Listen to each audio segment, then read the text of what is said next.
যন্ত্রণা হয়েছিল তখন কেউ চরণ ধরে দিচ্ছ না, তো রাধারানী স্বয়ং সখীদেরকে নিয়ে চরণ ধরে দিয়েছিল। তখন গোবিন্দ বলেছে এটা আমি তিলক করে করবো।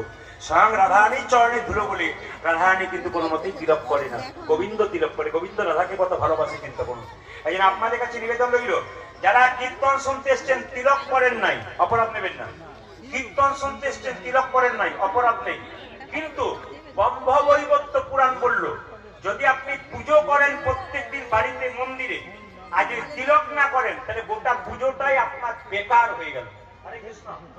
খুব সুন্দর কথা শুনে নিন। প্রতিদিন মা লক্ষ্মী পুজো করছেন, কৃষ্ণ পুজো করছেন বাড়িতে, যদি তিলক না করেন তাহলে গোটা পুজোটাই বৃথা হয়ে গেল। তাহলে প্রশ্ন করবেন প্রদীপ বাবু, তিলক যদি করব তাহলে তো আমাকে লোকে ঠাট্টা করবে। হিন্দুদের সবচাইতে লজ্জার ব্যাপার কি বলুন তো, আপনি তিলক করলে আপনার পাশের বাড়ির মেয়েরা আপনাকে নিয়ে ঠাট্টা করবে। আমার পাশের বাড়িতে একটা মেয়ে 25 বছর বয়স, সে তিলক করে তো 5 জন মেয়ে বরাবরই করে, বাবারে হারাধনের বইয়ের কি ঢং দিদি, তিলক করেছে মালা করেছে। না না, বলে দিই আপনাদেরকে, এটা হাসি নয়, এটা আমাদের লজ্জা।